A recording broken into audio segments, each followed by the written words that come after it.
8वां कलम के सिपाही कार्यक्रम में उत्तर बंगाल की प्रख्यात वरिष्ठ पत्रकार राजेश शर्मा सम्मानित। न्यूज़पेपर्स एसोसिएशन ऑफ इंडिया आयोजित कार्यक्रम के दौरान भारत के विभिन्न प्रांतों के पत्रकारों को कलम के सिपाह द्वारा सम्मानित किया गया।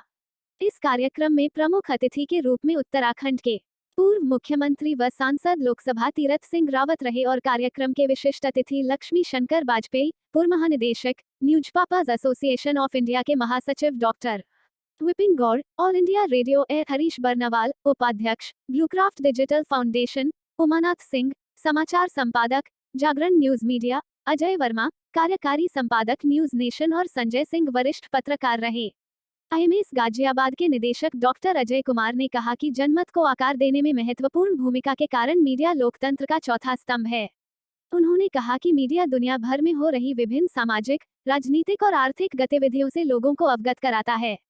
डॉक्टर विपिन गौड़ ने कहा कि कलम के सिपाही को दिल से सलाम। जो कोई भी देश हित के लिए कलम उठाता है वो कलम का सिपाही होता है और यह कार्यक्रम स्वर्गीय doctor M.R. Gaur newspaper association of India के संस्थापक की स्मृति में शुरू किया गया था। सभी अतिथियों ने कार्यक्रम की सराहना करते हुए कहा कि इस तरह के कार्यक्रमों से हमें नई ऊर्जा मिलती है और सकारात्मक बुद्धिजीवियों से मिलने का मौका मिलता है। लक्ष्मी शंकर वाजपेयी ने अपने जीवन के अनुभवों को दर्शकों के साथ साझा किया और कहा कि अगर सही समय पर उचित मार्गदर्शन दिया जाए तो सही प्रतिभा बहुत आगे बढ़ सकती है। उन्होंने इस बात पर जोर दिया कि यदि कार्य को स्पष्ट दृष्टि से नियोजित किया जाए और ठीक से क्रियान्वित किया जाए तो चमत्कार पैदा हो सकता है। इस कार्यक्रम के दौरान कलम सिपाही प्राप्त करने वाले में एक वरिष्ठ पत्रकार राजेश शर्मा पश्चिम बंगाल राज्य से आते हैं। उनको सम्मान देने का मुख्य उद्देश्य यह है कि उन्होंने भारत एवं भूटान के विभिन्न समस्याओं को अपनी कलम की ताकत से उजागर करते हैं एवं भारत की ही नहीं नेपाल की भी एवं बांग्लादेश का अंदर में रहने वाली भारतीय नागरिकों की विभिन्न समस्याओं को उस इलाके से अपनी कलम की ताकत के माध्यम से भारत की राजधानी नई दिल्ली तक पहुंचाने में अहम भूमिका निभाई गई है। उसी तरह से उत्तर बंगाल के जेगांव क्षेत्र का खबर को उजागर करने में प्रमुख भूमिका निभाई गई है। इसी क्रम में जेगांव से अंतर्राष्ट्रीय सीमावर्ती क्षेत्र का विभिन्न समस्याओं को अपनी पोर्टल के माध्यम से कलम की ताकत प्रस्तुत करने को लेकर विजय कुमार गुप्ता को भी सम्मान किया जा रहा है। कार्यक्रम में 12 से ज्यादा राज्यों से आए पत्रकार व बुद्धिजीवियों को सम्मानित किया गया। उनकी डिटेल्स वैदेही तमान, संपादक afternoon voice Mumbai, Rajesh Sharma, Hamro Prajashakti Darjeeling, Bhaskar Jyoti Sharma Prag news Assam, Abdul Jabbar Khan Samachar plus, Sanjay Giri Samachar plus, Danish Khan ABP news Uttarakhand, Kaushal Rawat Zee news, Ganesh Rawat Sahara Samay, Govind Patni news India 18, Vijay Kumar Gupta जेगांव नारा, Shambhu Pokhriyal chairman business TV. कार्यक्रम के मुख्य अतिथि तीरथ सिंह रावत ने अपने संबोधन में कहा कि मीडिया समाज का आईना है। मीडिया ने लोगों को कोरोना काल के समय जागरूक करने का काम किया है, लेकिन कभी कभी मीडिया चीजों को तोड़ मरोड़ कर पेश करता है और आधा सच दिखाता है, जिससे कई समस्याएं पैदा होती हैं। मीडिया को हमेशा पूरा सच दिखाना चाहिए। मैंने पत्रकारिता नहीं की, लेकिन मैंने अपने छात्र जीवन में पत्रकारिता की पढ़ाई भी की है। सरकार और समाज के बीच तालमेल बिठाने के लिए पत्रकारिता एक बड़ी जिम्मेदारी है।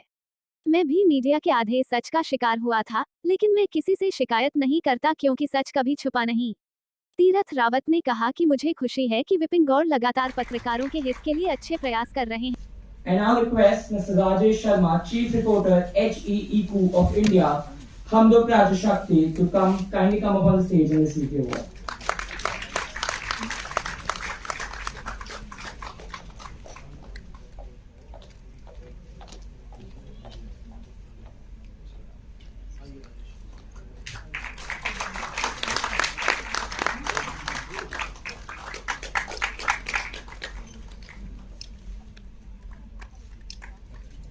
Thank you, sir.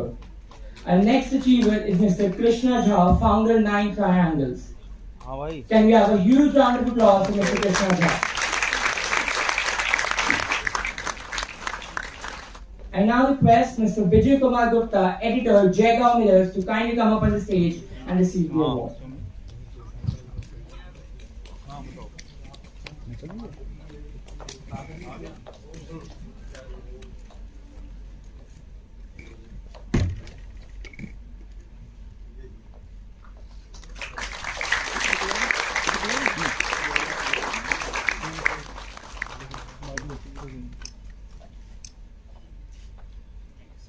Thank you, sir. Our next achiever is Dr.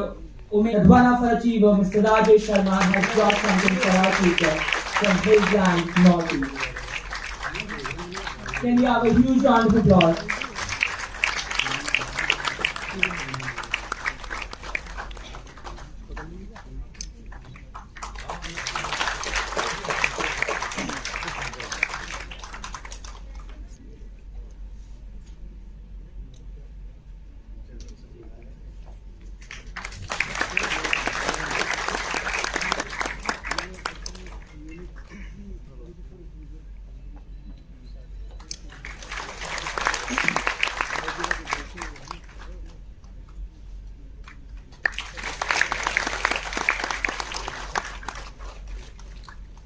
Thank you, sir.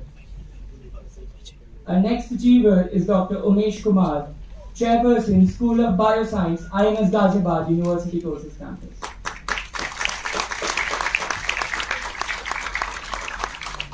Thank you. Thank you. Thank you, sir. I feel privileged to invite Mr. Neeraj Mehra, one of the youngest writer at the age of 14. Sir has written his first book, Chandranshu and the Legend of Myth. I would request sir to kindly come up on stage and speak. Mobile दिए था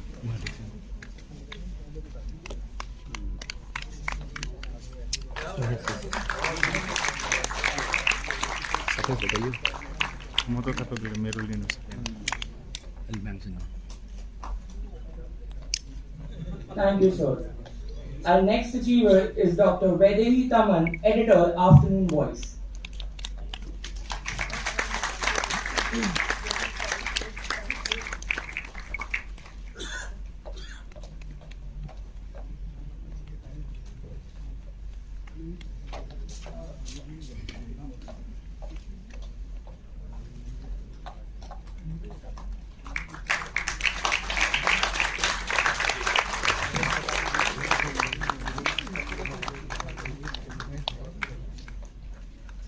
Thank you, ma'am.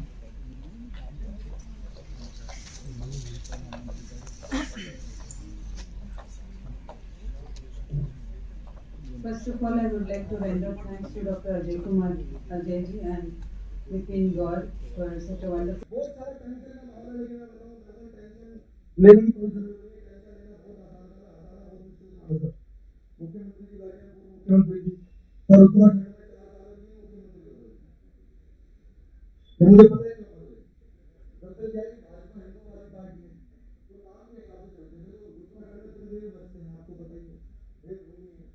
Devendra Singh Rawat ji को बनाया है, फिर वहां तीर्थ स्थान है तो तीर्थ जी को बनाया है, बहुत सारे धाम है धामी जी को बना दिया।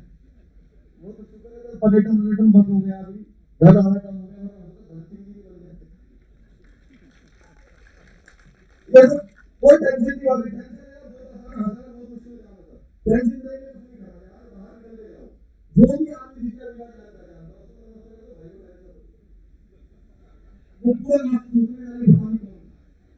पति पत्नी साथ में जा रहे हो, सुंदर से लड़के आए, पति को नमस्ते करके तो घर में 20 साल बाद भी पूछे कि बताओ कौन थी, तो मेरे साथ मुझे कहते हैं कि मेरी हुई कैसे नहीं। और मैं दिल्ली में रहता हूँ, दिल्ली के बाहर देश के बाहर जहाँ जाता हूँ सबको बताता हूँ कि कितनी भी टेंशन हो जाए, पर हम दिल्ली वालों को टेंशन कुछ नहीं दिला सकते। हमारी टेंशन क्या निकालेगी, हमने तो टेंशन को मुख्यमंत्री बनाया। तो मेरा किसी पार्टी से कोई लेना देना नहीं है, क्योंकि किसी पार्टी का मुझे नहीं है। हमारे केजरीवाल का तो 5 साल से यही काम है, तो किसी के सामने जाके डेली यही कर दो,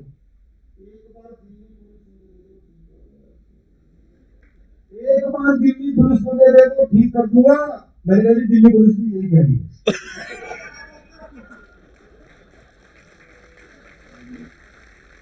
एक बार देखो मैं, कोरोना काल की महामारी चल रही है, साइंटिस्ट लगे हुए, डॉक्टर लगे हुए, ऐसे बीमारी दूर होगी है सब। केजरीवाल ने दिल्ली से डर को खत्म किया, कैसे खत्म किया, पूरी दिल्ली में बड़े-बड़े हॉर्डिंग लगाए, 200 फीट हॉर्डिंग जो है उसको निभाया, टाइम का बच्चा साफ पानी में भी पहुंच सकता है, नीचे उनका फोटो।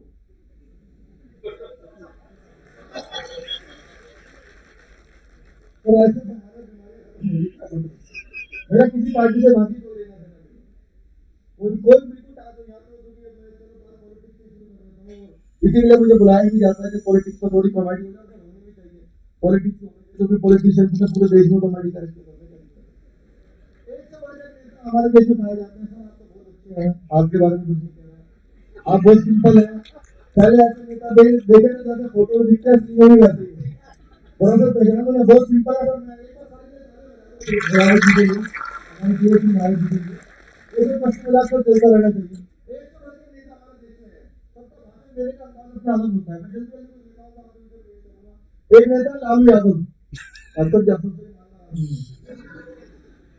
आपने जिस जेल का उद्घाटन किया था उसमें बंद रहे, इससे हमारी ईमानदारी कहाँ मिली। लालू जी को भाषण देने का अपना अंदाज है। लालू जी भाषण दे रहे सामने आप जैसे इंटेलिजेंट लोग बैठे थे, लालू जी ने 1 घंटे भाषण दिया, लड़का उठाए लाइन में लालू जी को लेकर आया। लालू जी जैसे आए, नरेंद्र मोदी, नरेंद्र मोदी, भाइयों बहनों नरेंद्र मोदी कब अच्छा दिन आएगा, कब आएगा अच्छा दिन। नीचे से लड़का उठा, बोला जी लोगों में आपका लड़का विधायक बन गया और कितने अच्छे लोग। एक नेता से मैं after 3 months of the young participant था, वो जज थे उसमें, वो सामने बैठे थे, हम लोगों को जो समझ होता था उनको हंसना होता था। और आपको पता है एक बार सिद्धू जी बोलना शुरू करते हैं, या तो भगवान हो सकता है या इंसान हो सकता है। एक नया लोग आए उसको कैसे जाएगा माइक रखा, बूम मैं कहता हूँ तुझमें बात है, तू जो सागर को नदी जैसा तो सभी बना दिया बुआ, मैं ये फ्रेंड तुझे करा है नदिया नाले बहुत धरने वाला सागर उगंदा कर दिया। तो आप बोलो तो भाई कैसे है। लेकिन सर ये नेता ने ढूंढ के निकाले पूरे देश में रिसर्च, जिनका भाषण 3 पीढ़ियां समझ में आया, मुझे नहीं ये समझ में आया, पिताजी को समझ में आया, दादाजी को समझ में आया, मुलायम सिंह। अच्छा मुझे तो उनके बेटे को समझ नहीं आ रहा, अखिलेश यादव से इसने पूछा आपके पिताजी ने क्या कहा, उन्होंने जो भी कहा उनको नहीं पता। अभी पिछले तो भाषण दे रहे थे नहीं समझ आया तो राहुल ने करवा दिया, उन्होंने जैसे भाषण देना शुरू किया, बोलिएगा और बोलिए बनने जाए तो समझ में आया थोड़ी टीवी का हमारे देश में आपसे समझ में आया दोबारा सुनिए हमारे उसका बोली कहीं भूल नहीं जो बनने जाए तो लिखते हमारे लगे भाई क्या बोल रक्षा मंत्री बनेगा देश के हमारे उत्तर प्रदेश कहीं भूल नहीं बनने जाए तो लिखते पिताजी बोले बेटा टीवी बंद कर दो, लेकिन हर किसी नेता का अपना अंदाज है। तो हमारे जो आपको एक सुनाते हैं आपको शेयर करने के लिए एक हमारे बहुत पॉपुलर हमारे देश के रक्षा मंत्री आदरणीय राजनाथ सिंह जी, जिनका नाम आपने देखा होगा, देखा सर उनके हाथ में अगर टीवी की आवाज बंद करके देखो तो ऐसा लगता है मुंह बदलने का समाचार चल रहा है। मेरा बहुत पसंदीदा नेता है। अगर आपको लगे कि वो ऑडिटोरियम में मुझे राजनीति के अगर आपकी आवाज में राजनीति सिंह कैसे बोलते लोग सुनो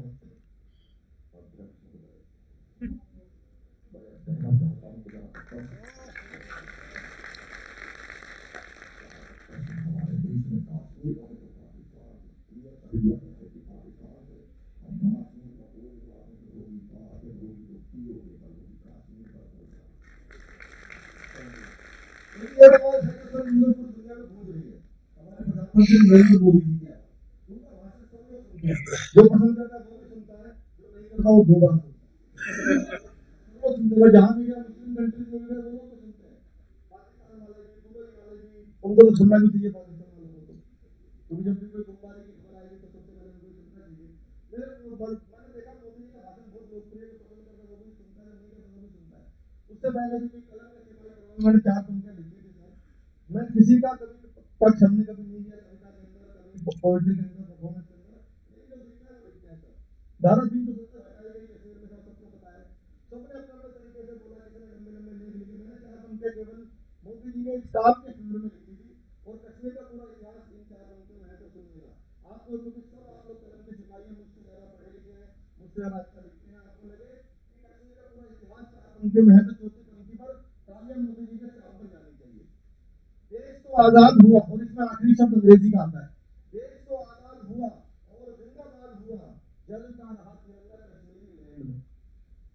आजाद हुआ और जिंदाबाद हुआ, जनता हाथ तिरंगा कश्मीरी लैंड में, भारत हो मुर्दाबाद और पाक जिंदाबाद, यही धुन बजती घाटी के हर बैंड में।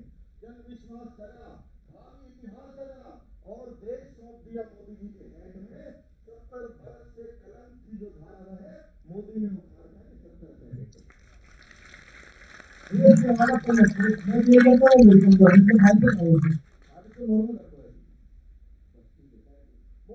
आपके दोनों में आते और इस प्रोग्राम कलम के सिपाही में संबोधित करते हैं, अजय जी तो कैसे करते हैं, कोशिश करो भाई होता है ना मेरे देश में बहुत तरह के सिपाही हैं, लेकिन सब पहले कलम के सिपाही। इतना शानदार कार्यक्रम हो रहा है, दीपक से दीपक सैनी को बुलाना चाहिए, दीपक सैनी को बुलाना चाहिए और प्रोग्राम में बुलाना चाहिए और इतना मोटा नहीं पाता। अभी सर मोदी जी मेरे खबर में आई थी, पिछले 3 साल पहले आपको मीडिया कर्मी आपने खबर कराई थी कि सारी महिलाओं को चोटी काट दी है ना, तो वैसे नहीं बताओ किसने काट दिया, खुद ही काट दी, पता ही नहीं लगा, किसी को नहीं पता भाई, कभी तो रिपोर्टर्स की कट दी जो ये नहीं पता किसने काटी। मोदी मेरे खबर में आया, मोदी से पूछा भाई छोटी बीजेपी केजरीवाल ने आए, आप लोगों ने दोनों लोग इस टॉपिक पे एग्जैक्ट ये बोलते तो आनंद लेना मत करें, पहले मोदी जी आए, पूछा भाई तो कुछ छोटा कौन काट रहा है, मोदी जी ने भाषण दिया, भाई हो गए मेरे देश में कोई चोटी काट करने जा रहा है, ये हमारी माता और जो लोग चोटियां काट रहे हैं अगर काटना है तो काट रहा हो तो बेरोजगारी को काटिए और चोटी काटनी हो ना चोटी काटो तो काटना बीजेपी का केजरीवाल जी आ रहे भाई, तो मैंने पूछा सर सबको चोटियां कौन काट रहा है, ये नरेंद्र मोदी कटवा रहा है बीजेपी, ये सारी चोटी नरेंद्र मोदी कटवा रहा है, कोई नहीं कटवा रहा, देश में सारे मंत्री करेंगे, आप भी तो मंत्री कहते हैं गंजा मत कह देंगे, गंजा नहीं वो लोकपाल मानते मानते सरकार को लुट गया। थैंक यू बहुत बहुत शुक्रिया आपने बुलाया। मैं एक्चुअली मीडिया का प्रोग्राम है, लक्ष्मी संजय वाजपेयी जी की उपस्थिति है, पावन उपस्थिति है, सर मैं मीडिया पर छोटे से लगे सुनाता हूँ और लोग मुझे बोलते हैं भाई आप नेता हूँ सर पुलिस को अपने अपने ऊपर सुनाते हैं, तो मीडिया पर कुछ छोटे सुनाते हैं। मीडिया में जो काम हमारे देश में मीडिया करते हैं वो बहुत ऐसा काम है, शायद हमें कुछ चीजें पता नहीं लगती अगर मीडिया ना होता हो, यही करो सर मेरा मीडिया कुछ चीजें ऐसी भी दिखाता है जिसकी जरूरत ही नहीं है, तो मुझे मैं कभी यूं बना रहा हूँ मीडिया ने मुझे ब्लॉग बनाए, मेरे भी वीडियो बहुत हास्यक वाले इंडिया टीवी पर अजय जी ने मुझे 12 घंटे होस्ट कराया अपने चुनाव मंच से मेगा कॉन्क्लेव में, लेकिन उसके बावजूद मेरा जो फर्ज है एज ए कलाकार और एज ए पोएट मुझे लगता है निभाना चाहिए। आप लोगों के बीच में अगर मैं सुनाऊंगा तो फिर ये अपने क्षेत्र से जाती हो जाएगी, एक व्यंग मैं मीडिया करने पर करता हूँ, व्यंग है लेकिन आखिर में आप लोगों की पावर बताता हूँ कि आपकी पावर क्या है, आप लोग क्या कर सकते हैं, आपको लगे तो जितना खाना आपने इसमें लगाया तो अपने ऊपर भी आप लोग थोड़ा सा तालियां बजाइएगा, मुझे फल मिलेगा, ऐसी कविता लिखना है सर, आपको समर्पित करता हूँ। दिल्ली में रसोई घर में खाना बना रही महिला पर किसी ने कई बार बेलन से प्रहार किया और महिला को मृत्यु में घाट उतार दिया, ये घटना है, अब इसको नजर चैनल कैसे पैकेजिंग करके भेजना देखना। दिल्ली में रसोई घर में खाना बना रही महिला पर किसी ने कई बार बेलन से प्रहार किया और महिला को मृत्यु में घाट उतार दिया, पुलिस ने शव का पोस्टमार्टम शुरू कराया और मीडिया में खबर का, पुलिस ने शव का पोस्टमार्टम शुरू कराया और मीडिया में खबर का, पहले चैनल पर खबर थी क्या एक अगला सा बेलन किसी की जान ले सकता है, क्या प्रभु छोटे से बेलन को इतनी शक्ति दे सकता है, हमारे विशेष संवाददाता जांच के लिए इसकी तह तक जाएंगे और बेलन की सही शक्ति का पता लगाने के लिए कैमरामैन के घर में आने। दूसरे चैनल पर रिपोर्टर खाली जमीन दिखाते हुए बोला गौर से देखिए जमीन को, ये कोई मामूली जमीन नहीं है, उस महिला की मौत की जड़ यही है, 500 साल पहले यहाँ का एक पेड़ जिसका बेहद मोटा तना था, जी हाँ उसी तरह की लकड़ी से वो खूनी बेलन बना था। तीसरे चैनल पर खबर के अनुसार आज का मुख्य सवाल इस प्रकार है, जिस बेलन से महिला की मौत हुई वो किस लकड़ी से बना था, विशेषम या सीधे और अपने मोबाइल फोन उठाकर उससे मैसेज बॉक्स में जाकर टाइप कीजिए BELAN और भेज दीजिए 0000 पर। और अपनी अभी तक की प्रस्तुति का सबसे बारीक नियम मैं आपको दे रहा हूँ, समझ में आ जाए सबकी तालियां होनी चाहिए। आप लोगों के कई बार ऐसा नहीं होता है दूसरे चैनल पर खबर के अनुसार आज हमारे साथ मृतक महिला के साथ सुधीर है जो इस वक्त बेहद गंभीर है। सुधीर, जैसा कि हमें पता चला है कि आप अपने दफ्तर से जल्दी आने वाले थे, अपनी पत्नी के हाथ से बने पकौड़े खाने वाले थे, दर्शक आपसे जानना चाहते हैं आपको जो है किस चीज का दुख है?